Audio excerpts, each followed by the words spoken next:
Bloccato a letto per 1 mese e mezzo a causa di un cinghiale. È lo scotto che un ciclista veneziano ha dovuto pagare per aver fatto una banale pedalata sui Colleugani, dove il problema dei cinghiali si sta facendo sempre più pesante. L'incidente è avvenuto qualche giorno fa a Castelnuovo di Teolo, una delle zone più amate dai ciclisti di tutto il Veneto per la varietà di percorsi e soprattutto per l'aria buona che si può respirare alle pendici del Monte Venda. Il cicloamatore di Vigonovo, che ha 41 anni, era in compagnia di un gruppo di amici e stava scendendo verso il paese di Torreglia sulla provinciale 43, nella zona delle trattorie e degli agriturismi. Improvvisamente gli si è parato davanti un cinghiale e il ciclista non ha neanche avuto il tempo di frenare. L'impatto è stato inevitabile e violentissimo, ma non per l'animale, che ha proseguito la sua corsa verso il bosco che confina con la provinciale. Non è andata altrettanto bene al cicloamatore, che è caduto a terra ed è finito contro il guardrail sotto gli occhi dei compagni di gita.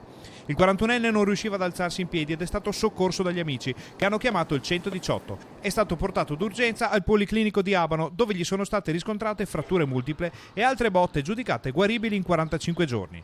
È stato anche sottoposto a un intervento chirurgico di riduzione della frattura scomposta al malleolo, con l'inserimento di una placca e delle viti, mentre per le altre lesioni si è deciso il trattamento conservativo. Ora il malcapitato annuncia battaglia, ma la trafila per i risarcimenti di questi infortuni è molto lunga e complessa. Quella dei cinghiali sui Colleugani è infatti una situazione che da tempo sta colpendo in modo drammatico l'agricoltura, ma a questo punto sono in molti a pensare che si tratti anche di un problema di incolumità di ciclisti e amanti delle passeggiate.